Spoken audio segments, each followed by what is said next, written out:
So we tried out all the brand new leaders in Fusion World Set 3, and so it is time to do an updated tier list on my opinions on where the meta is at the moment. This, of course, is my opinion only, and if you disagree with some of my placings, let me know in the comment section down below. This is all gathered from when I've used them, when I've seen on other people's contents, and just placings in the regionals and other tournaments like. So I'm going to start off with the S tier. I think it's probably the easiest to determine, and that is Androids. Androids, even though they got no updates to set 3 in their deck list, for the most part, it is such a strong deck regardless, and that just goes to show how strong they were in set 2, and the only thing holding them back was the presence of Topku unbanned, and yeah, they still stay in S tier.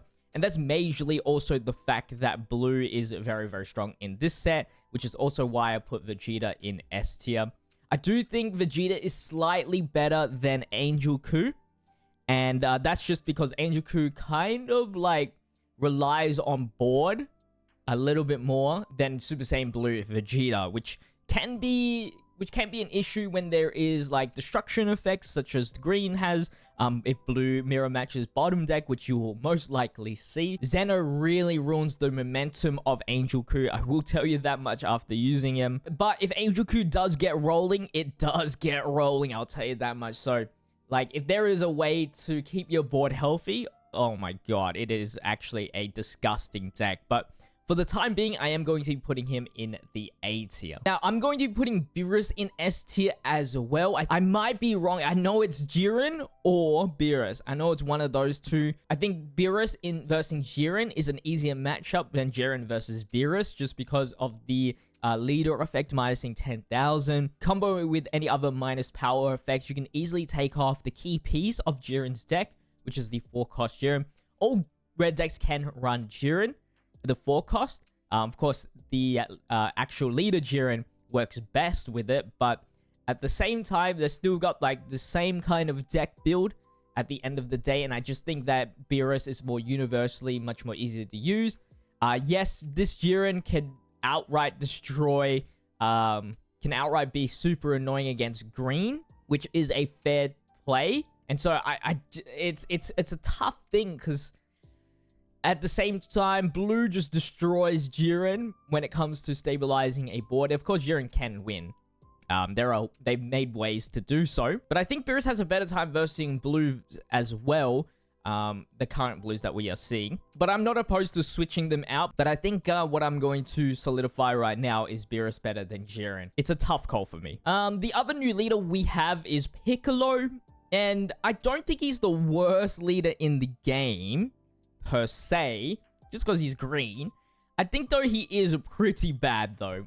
He just feels really empty in the mid-range. It's so easy to do damage to him, start dealing his hand size and everything like that. But I think we're still in the testing phase of Piccolo, where we're just trying to find the right deck list for him and the right curve for him to be actually useful. Because once he is 8, he's such a force to be reckoned with, because those 50,000 plus swings are no joke for sure. But for now, I'm going to be putting him in the D tier just until something is figured out with this guy. And then we have the yellow leader, Majin Buu. I don't think Majin Buu's bad. But I don't think he's the best yellow leader, so I'll be putting him in the C tier. I've said this before, and I'll say it again. I think we just need better targets for the leader effect.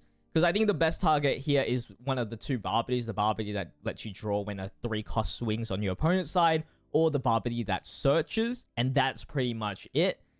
You're kind of just doing that effect to easily get a lock on a character, on your opponent's battle character with the field, which is really not necessary. There's already so many strong locking characters that it's not the most important thing in the world. But I think yellow is very strong in this set. With the inclusion of Majin Vegeta and Majin Buu. There's just no easy way of dealing with Majin Buu right now without swinging it, and then it's just such an easy trade-off to just discard one card and then bring it back, or just combo a random card as well to protect it. It provides too much pressure. The only thing stopping yellow is literally like Jiren. The presence of Jiren, there's just no real reasonable way, unless you're investing a lot of energy, to destroy a single copy of Jiren because he just cannot be KO'd once per battle. So it costs at least 6 energy with double margin explosion. Or you lock it, but then they can still use the Jiren effect, which is super annoying. Other matchups are pretty decent. I think that yellow can actually deal with blue if they get good RNG and just have a lot of margin boost, because it becomes just too much pressure. Of course, you do need to hopefully find those margin boosts, of course. Which is why I think even Frieza goes up a little bit. It is a shame that it was so high up before, and now it is so low for the Frieza, being a B tier. I still think it has his uses, but if margin boost is one of the win conditions against a lot of the matchups, you don't really need to use the restand ability as much. And again, with Red having such a great updated deck list, it's just too hard to run yellow sometimes. With the exclusion of, I guess, yellow Vegeta, which I think is the best leader for yellow in this day and age, I think the 2 energy restand is so good in just surviving long enough to get your board really, really wide, get your margin boost out and everything like that, and also keeping your hand size pretty good because you can just use one of the Whis and then the Bulma to recycle stuff on your extra. I think Vegeta actually does really, really well, and I do think that he is the best yellow leader in this game right now. Of course, he still has the problem against Jiren, but I think these other matchups are slightly easier compared to Yellow Frieza and the Majin Buu right now. One leader that hasn't changed position is Cooler. Cooler is still an F tier. There's no new targets for his leader ability, being Frieza Clan 4 cost. You're still targeting the Final Form Cooler 4 cost or the Full Power Frieza 4 cost, which are not really used in any of the other yellow decks. And then so his only main ability is to restand an energy, which can be helpful, but to discard 1 card, it is very expensive when Vegeta does that for free and does 2. So, yeah. And being a crit leader for a leader that needs a lot of cards in the hand is very annoying. Now for the new typings, Black. I think both Super Saiyan 4 Goku and Bardock really are in the same tier. The card list is so limited that they are essentially the same deal. One is just more aggressive, with the Goku providing extra 15,000 power, while Bardock here can filter out your deck, search. So it just depends on the playstyle, but I think these guys will pretty much rank near the same thing. The curve is really nice, and it is still such a solid deck. Some weaknesses are, of course, Jiren not being able to be KO'd is always an issue. And when it comes to board size, I don't think they can deal with it right now, like a full wide board, which makes it troublesome when it comes to androids, for example.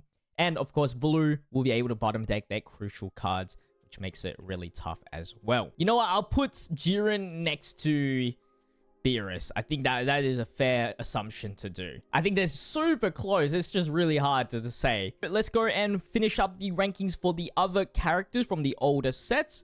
I think that Trunks is an A tier, kind of like Vegeta, but with more bouncing abilities and whatnot.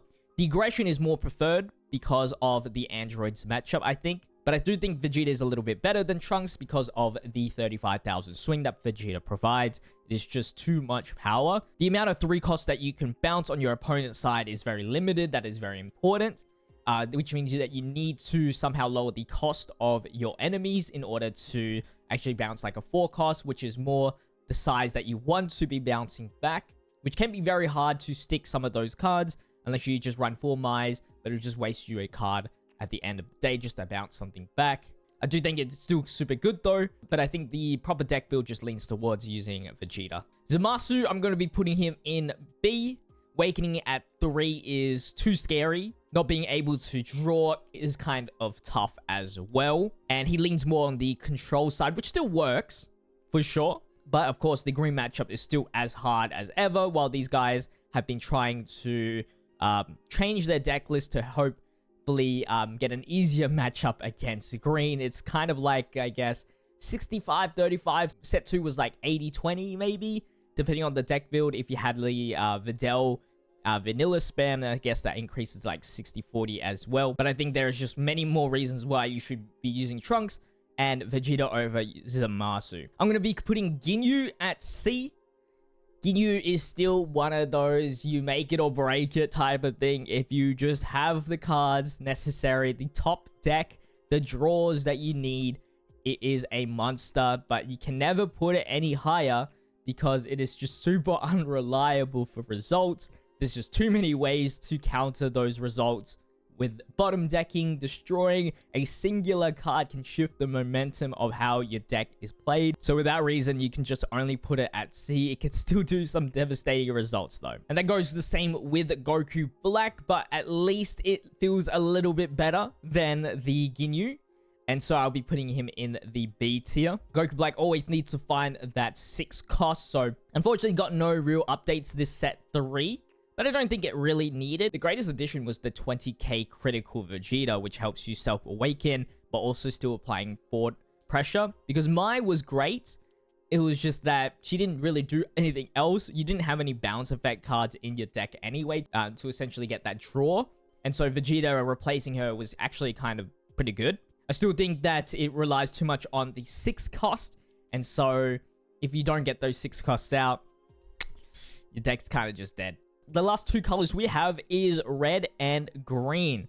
These ones are pretty interesting because I don't really know exactly where they feel in because I haven't seen too much of them. But I'm going to put Topku in D. He can shine as long as you find the Kefla, of course. That's all that he relies on, just finding one singular Kefla. And so it is too much RNG to deal with using Topku. But if you find it, you'll get some good results. Even though we didn't get too much Universe 7 characters other than the Super Saiyan Blue Vegeta, Goku still goes in around C or maybe B tier.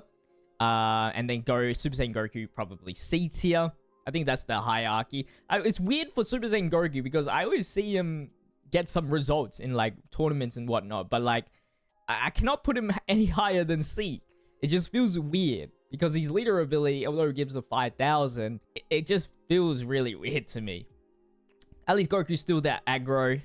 Didn't really need much anyway. And I guess now with Margarita here, even though she's not Universe 7, she can even just buff out even more power. So it's pretty strong. Now the green leaders are in a very interesting spot. I think the hardest matchup they have to deal with is Jiren. And they all have their options to deal with Jiren. And so I don't really know how to really place this. I'm going to put Gohan in C, probably the worst one out of all of them. The only way to deal with Jiren is the 3-cost Goku, and you definitely use one to ramp up early on. And if you don't find that Goku, then that Jiren is sticking on the board way too much. And I think it still relies too heavily on the 5-cost Goku to be on the field, which is why I'll be putting him on C. It's just too easy to bottom deck it, return it to the hand, destroy it with the red, green to KO it. Yellow has... The yellow matchup's probably too fast for Gohan as well. Broly goes a tier higher.